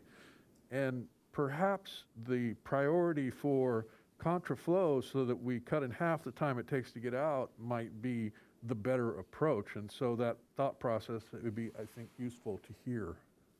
Yeah, so first of all, contraflow can be an extremely effective way to move a lot of traffic. And where it is commonly used is in hurricanes and those kinds of events that have a notice that is hopefully at least 24 hours. So the 24-hour notice is kind of the challenge there. And so what we were looking at is what can effectively be done in a plan that can be initiated without necessarily 24 hours. So none of those things, including using Encinitas Boulevard with contraflow, are out of the question. The real look we took was at an event that is typical with the situation and the resources we have available now and what we would recommend. So looking at some of the areas like Lone Jack Road and those particular areas, if you were to start initiating contraflow, people would not be able to exit their driveways. And so you're also trying to look at what are the impacts to the rest of the evacuating members of the community. And then, as the chief said, and we tried to really highlight this, these are decision-making tools. I know you've heard it referred to in other communications about trigger points. We don't use that term on our teams. And the reason we don't use that term is because there are too many variables that have to be evaluated by people that have an extreme amount of experience and all of the decision-making tools available to them, including the expertise of your sheriff's office to see if you can actually make something like that work. So the answer to your question is, we're not saying that it's not a tool. We're saying that it's a tool that probably is very difficult to use, and we wouldn't recommend making a plan based upon it. Okay, well, I appreciate that. The language is a little more rigid than that. So, you know, it seems to me that since it is a tool, the rehearsal of the process of contraflow might be wise. You have people who live on the west side of Rancho Santa Fe Road who then would, you know, take the normal side of the street, and then the people that live on the east side would take the, would be contra. The other possibility, because of the road widening towards the north end of Rancho Santa Fe Road as it approaches Leavenheim Road, you know, there's just so much more space to do things. So, you know, I know that this, I hope, is just the start, and that this is the sort of conversation that I think the folks who live out there would, I think that as smart as you guys are, the benefits that you would accrue from really working with this group of very, longtime residents, I think would be very beneficial. So it's my hope that we'll get back to that. Finally, speaking of the community who has provided this council with a whole bunch of feedback regarding traffic calming, I was a little surprised to see that recommendation that traffic calming not be, that be avoided, right? What does that recommendation say specifically? It says, restrict traffic calming measures on all roadways used as evacuation routes. So we have a series of stop signs on Rancho Santa Fe Road. Does this mean we should plan to take those out, put in traffic signals, and forget about the dream of a nice, easy roundabout? These are all really important questions that I think, again, we just, Deputy Mayor Mosca just recently convened a group to talk about how to address traffic on Rancho Santa Fe Road. I don't know that conversation included in-depth conversations about the impacts of traffic calming on evacuation. So I think it'd be good to couple those two things. And then ultimately, if the residents of Leavenheim say, yeah, we'd love to have these traffic calming measures, but we'd rather sleep well at night knowing that we weren't going to be impacted negatively in an evacuation. So anyhow, I appreciate the work, I appreciate the engagement, and it's my sincere hope that as a council we would continue this process of engagement with these experts. Thank you. And Councilmember Kranz, if I could just address that really quick. I don't think the consultants talked about stop signs versus signal lights or roundabouts or anything like that. It is, and Chief Lauderdale kind of alluded to it earlier, it is additional traffic calming, specifically like vertical deflection, speed bumps, speed humps, that type of stuff that slows down traffic. Well, there's a balance area. It will slow down traffic, but it will slow down evacuation times if we put any of those type of stuff in that community. Councilmember, if I could also add in to that, I just wanted to give you a quick response to your comment about the contraflow lanes. I definitely think that as you're developing your traffic control plans for evacuation scenarios, that you do look at contraflow on the major arterials where you have the roadway capacity, more than 2 lanes. On the roadways that you have 2 lanes, I do agree with Shane that you may not have that capability, and it would restrict the fire access of your fire apparatuses. But definitely on the arterials, Rancho Santa Fe, north of Calle Acevedo, Encinitas Boulevard, you do want to consider those for the exact point that you mentioned, where neighborhoods on each side of the arterial could exit onto the contraflow side if appropriate. Another thing I wanted to mention, as you guys all talked about text messaging, there is an absolutely wonderful service, if you haven't heard of it, called iConstituent. We use it a lot in the communities that we work with to notify people about community events. But iConstituent uses cell phones that are pre-populated from census data to automatically create text messages that nobody needs to register for. You can still register for it, but it will automatically just send out text messages based off zones that you create on your own, based off your dashboards, off that software system. It only costs about 5 to 6 cents per text message that you send out. So another tool, in addition to what you've already been talking about tonight. Yeah, and one more thing. I did exchange an email with the chief. He was kind enough to answer my question about the closure of the Rancho Santa Fe Road intersection at Leavenheim Road, where the left turns to the southbound Rancho Santa Fe Road could be very impactful in the event of an evacuation. And the question about controlling the intersections, I believe Captain Lopez would be responsible for that, and the closure of that is something that is done based upon your expertise and your decision making? Well, obviously in the IC command we'll be communicating with fire, but yeah, I would not need the authority from Carlsbad to shut that intersection down and let that traffic go free flow.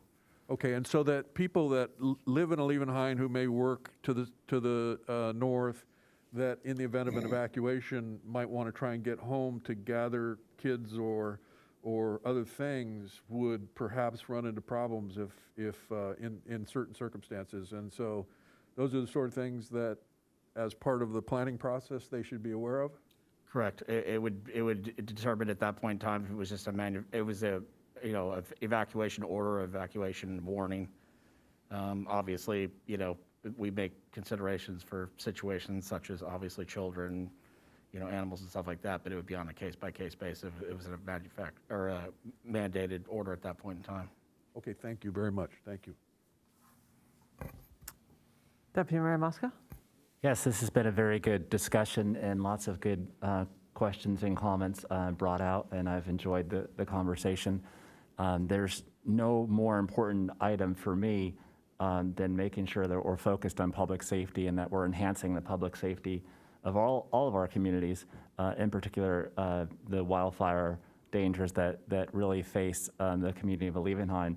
I think my time on this council has been about enhancing the safety for the community of Leavenheim, not only as a community member, but take it personal because I'm a resident of that community with a family that would also be looking to evacuate. And so I'm glad that we're focused on that and that we're devoting resources and time to enhancing this part of our public safety planning, which is the evacuation of Leavenheim. So I have some questions, and well, first I want to thank all the folks that are here assembled to help us put together a stellar plan that not only looks good on paper, but it actually works and helps us evacuate people and large animals in an orderly fashion where people are not at risk.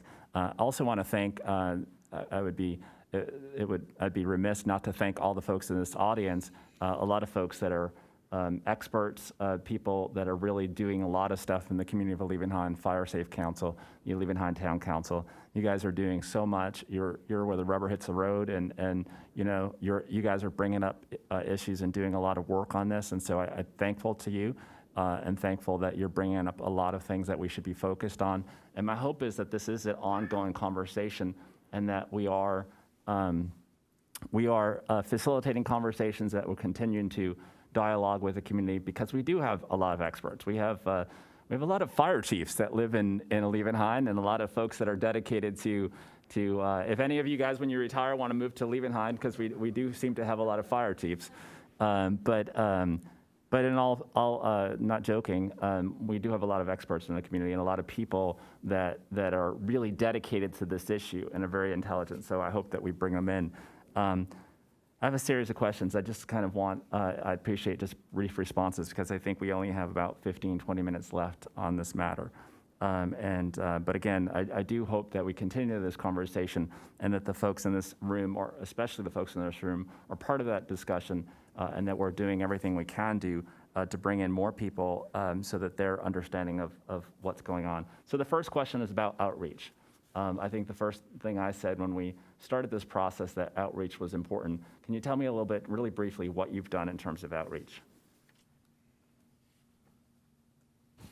Well, yeah, we did want to have community engagement with the plan. So at the very onset, one of the first things that the consultants did once they were on board is they did have a community meeting, and we engaged Denny at the Fire Safe Council, I believe, Dan Vaughn as well with the town council there, and asked for their input.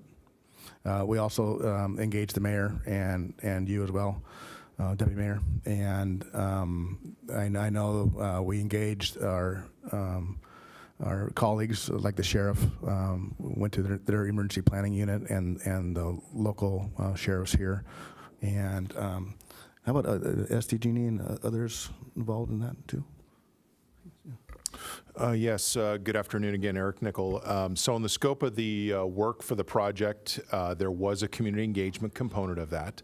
The scope of the work was really centered on looking at the existing plan, and to the extent possible, giving with COVID, to reach out to the community. So we were, we fulfilled that within the original scope of the project. What about San Diego Humane Society? Have we reached out to them? Are they a part of this? They're definitely a part of this. I don't think the consultants reached out to them, but we've engaged them multiple times with our large animal. Can we engage them on this plan? I think they're an important stakeholder, especially when we're talking about large animal evacuation. Have we engaged any of the cities or communities in the surrounding? I'm sorry, you're going to say something. Yeah, originally we did reach out and clarify who was responsible for the large animal rescue, and that was both a conversation with the sheriff and the Humane Society, but we didn't have their input other than what they actually provide the community currently with their evacuation teams that come out, and it's mentioned in the other document. Yeah, my understanding is the county would be in an emergency situation would help out, but the San Diego Humane Society is in contractual relationship with the city, and they are the responsible party for animal rescue. Yeah. All right. So if we can, that's who would respond in. Right. So yeah, if that's we can, correct. Sure. So if we can basically reach out to them to make sure that they're looking at the plan and that their feedback is taken into consideration. Have we reached out to any of the surrounding communities, any of the cities, Carlsbad, Rancho Santa Fe, San Marcos in particular?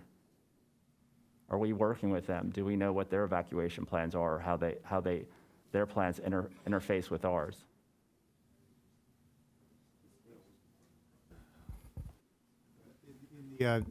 In the back of the document, it shows all the plans that we reviewed, and many of those plans did include Rancho Santa Fe and the surrounding communities.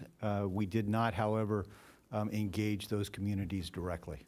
So when we hear comments, feedback about Rancho Santa Fe, the community of Rancho Santa Fe evacuating, potentially part of their plan, evacuating into the city of Encinitas, or am I to assume that the plan that's put forth here takes into consideration Rancho Santa Fe, the community of Rancho Santa Fe's evacuation and their patterns, as well as the city of Carlsbad with La Costa on the adjacent to us as well?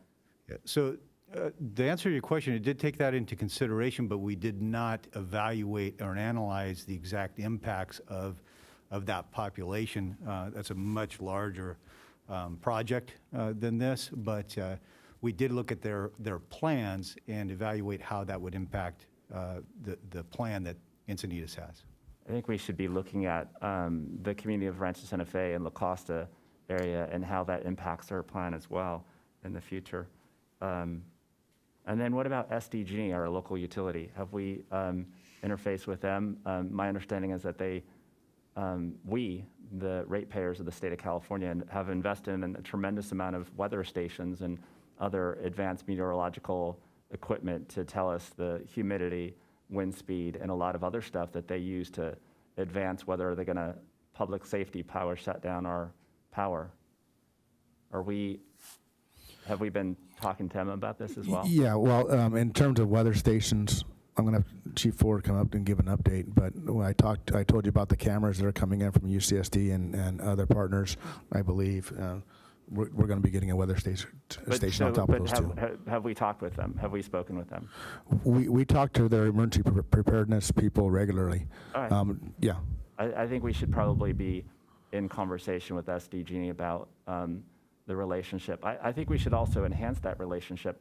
They could be, as they are regulated by the state of California in terms of how they basically shut down my power or our power, they have to go through a series of protocols, and those protocols are indicative of an emergency, right? A fire coming through. And so they, as they're receiving information, that may actually allow us to trigger when we're putting assets in the ground there, or when we start to call for an evacuation of large animals and whatnot. So I think that's a kind of relationship that we should start to evolve. Well, and to answer your question, yes, we do engage them all the time, and they're always at our trainings, be it county or even locally here. We did an evacuation training with the sheriffs about a year and a half ago, and SDG&E was here in this room, heavily engaged in that. So whenever we do wildland trainings around the county or in the area, they are engaged. All right. And very involved. All right. I think that when we are kind of talking about what the triggers are for evacuation and zones, I think we should be thinking about the assets that we have, such as the weather stations and the meteorological stations that ratepayers in the city pay for. So we should be thinking about how we can work that in and how we can utilize the information that they're gathering to kind of tell us when we should be kind of evacuating. And obviously, when we're evacuating, we didn't talk about it.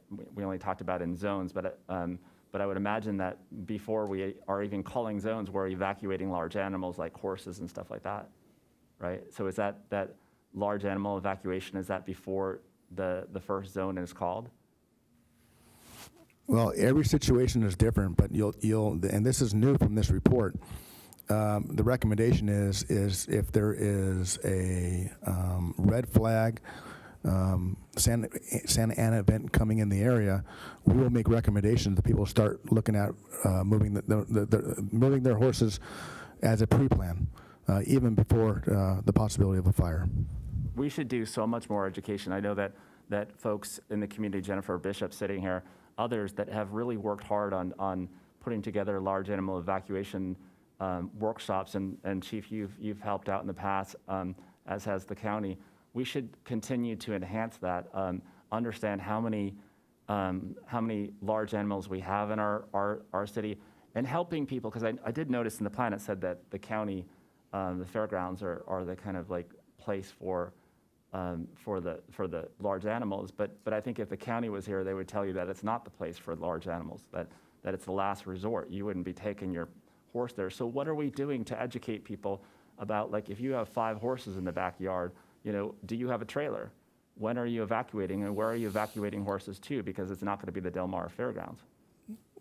Well, it can be the Delmar Fairgrounds. I mean, it's incident driven, but we've done workshops in with the Humane Society and the sheriffs, and we've done mailers, and we'll continue to do that.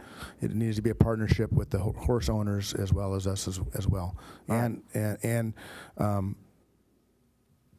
the other thing that I'd like to say is that the recommendation, even if there's no fire, but there is a large Santa Ana or red flag warning coming in, by pre-planning and putting those messages out for not just the horse owners, but everybody, to get wildfire from the back of their mind to the front of their mind, that will help out the community.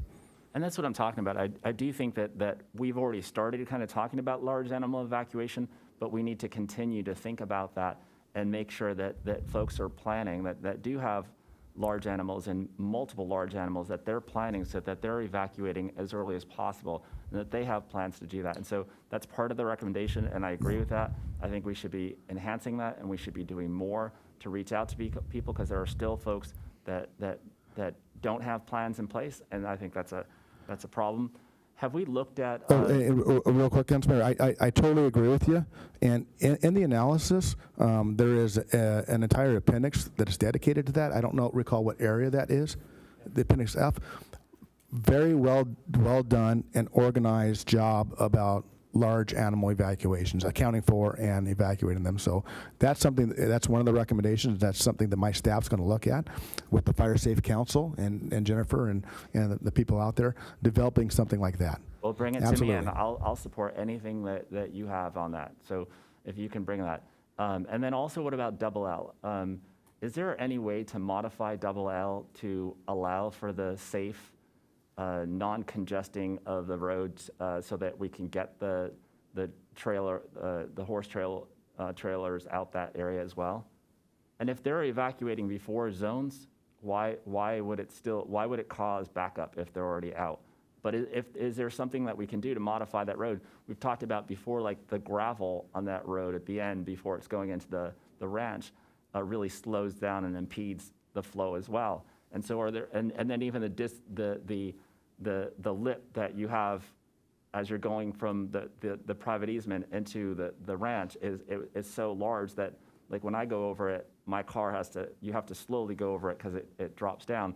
That was one thing I think that we've already fixed, but other impediments to flow, I think we should be focused on that, and including potentially modifying the road so that trailers could use that and that they're not getting onto Rancho Santa Fe Road. So a couple things there. I want to make sure that I was clear. We wouldn't be doing large animal evacuations ahead of the zones. That's not what I meant if I said that. What the plan calls for is actually making recommendations before an incident, but if weather conditions arise to the level that we recommend that people proactively move their horses. So that's what I meant by that. In terms of double L, you're exactly right. There are just some hard turns there. So it's not the best evacuation route, but it is what we have. We have made improvements. We are continuing to look at making more. There's some electrical boxes, I'm going to say, on that southeast corner as you make that right turn that can really impinge a trailer. So we're going to be looking at and working with folks to move those and making it as best as we can. But this is going to be something that we constantly do, and that is look for more ways in, look for more ways out, and how do we better make our roads to make it more easily accessible to get out when needed. More ways out is better than more ways in. And then just in terms of I know that we've already modified some of double L, but if there's a commitment to kind of continuing to look at that, I think that's much appreciated by the community. Also, signs. I think signs are so important. Everything that we've been talking about, all the recommendations and signs, people still don't know where that evacuation route is for double L, nor do they know how, for instance, if they're coming home late at night, to go through the city of Carlsbad and the ranch there to get into double L. And so I think that it should maybe be more than just temporary and put up for emergency, because I think if it's up there in a more permanent basis, that people will see it, take note, and know that that's the evacuation route. I definitely agree with you. I think that was a decision that was made. I know it was a decision made prior to when I got here, and I'm not sure why we have those hinge signs that we only show when they're open. So that was a recommendation made by this group. I agree with it, and we'll look at making sure that we have permanent signs out there. So one other question, in terms of the comment that was made, and I thought that we made some progress on this, and I want to ask you, since you have your face mask off, the gates, the operability of those gates out in Leavenheim, didn't we amend our ordinance and standard procedures in terms of those gates have to have backup batteries and stuff? That's correct. We did. All our electric gates need to have backup batteries. So I'll work with Ms. Perkins to see which gates that through my Fire Prevention Bureau that she's talking about. I met with her several times out there, and the council did pass an ordinance that battery backup or a manual pull must be installed. All right. And just one last point, which is I think several of my colleagues brought up, which is the way that we're getting information out, educating educating people about the zones, but also educating people about evacuation and giving people information about when to evacuate. I think that's so critically important. As the mayor was talking about, how we're messaging so that people aren't confused is so important, and the various routes that we're getting information out is really important as well. So hopefully we're going to continue to have conversations about that and enhance that service. I don't know if we can piggyback off what the county's doing with their app. I thought that that's a pretty good app that they have for emergencies as well. Well, I will agree with you, and I'll agree with the council members and the public here that this is a good first step. But we could always do more, and we will continue to do more, especially in the public education realm. All right, thank you, Fire Chief. Thank you. Councilmember Lyons. Thank you. I just want to kind of wrap up with a few things that maybe I could add as far as points. And one is that I've heard a lot of really passionate testimony over the years of people who live in the community who are very concerned about this. And so I'm really excited that we've made this step. When I read the report and when you've also reinforced who you are and your credentials, I'm like, yeah, this is a good start. This is a really good start. But it really feels like just a start. So I want to emphasize, I don't know what the scope of work is on this, and I think that's not relevant. I think we've got a good team of people here, and I'd like to see us push this further so that we can get some more specific community input, drill down further, get that engagement on individual concerns. We heard many of them today. And then develop these recommendations in a manner that are more detailed. I think if we walk away with just general recommendations, and I understand that you're saying, yeah, these are kind of a high-level recommendation, I think the specific recommendations for us are going to be what we can act on, and I'd like to have action out of this. I'd like us to be able to say, aha, that's exactly what we're going to do next. And that means it needs to be specific to us.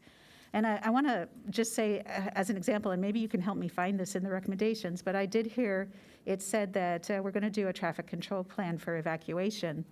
That makes a lot of sense, but I don't see it specifically in the recommendation, so I don't know if it's specifically there. But there are a lot of recommendations that say traffic calming measures, restrict those, make improvements to Rancho Santa Fe Road. Those are very general, so if we can I think it's going to prevent us from being confused as we move forward if we can be more specific about what we mean. If we expect a traffic control plan for evacuation, let's put it in there as one of the action items in our recommendation.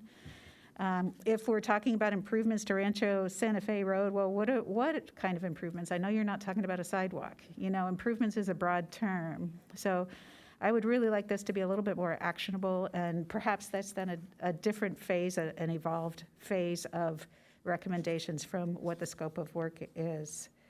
One other thing is, I would just want to say, and I kind of want to say this out loud, one of my lenses that I look at things through is know what you know. And there's a few things we know. One is that there will be evacuation from other surrounding communities. If I'm wrong, tell me, but I'm hearing there will be evacuation from other surrounding communities. Another thing we know is that there will be an increase in population over time. This is growth. This happens. We have policies in place that support it. I think we know that. I'd like to see those as two examples of things we know integrated into how we're making recommendations. Perhaps that's a little tricky, so maybe we talk about what that is, but I think it's what we know and we should be responsive to it. It's a fact. And that was it, more detailed recommendations. Thank you. Okay, thank you. Councilmember Krantz. Yes, thank you. I also would like to see some follow-up with regard to Ms. Perkins' points regarding some of the kind of legacy issues that had been identified previously, whether we have not completed those tasks and, whether there's more to be done. It could be that there's enough effort that's necessary out there that perhaps somebody gets hired on a temporary basis in order to do that. I know for weed abatement, we have a contractor who specifically drives around looking for issues related to the need to abate weeds. Maybe there's some fire safe issues out in Leavenheim that something similar could be done. But I would like to ask the city manager what your strategy is for addressing the 18 recommendations and the resourcing of anything that may or may not need to be done with regard to those 18 recommendations. Thank you, Councilmember Krantz and Council. We will be bringing an item during the budget, upcoming budget discussions. Don't know if it'll be Fitch. We certainly enjoyed working with Fitch, and they know the community very well, to continue to assist the fire chief in this effort. Okay, thank you. And if I could just say that, I mean, we are looking at all these recommendations, and some can be implemented very quickly, and we intend to do so. But I think as a best practice, what we will do, and with the city manager's approval, is like we said, this is a good first step, and I think it'd be appropriate for the fire department to come back and check in, and see to council, and then tell you exactly where we are.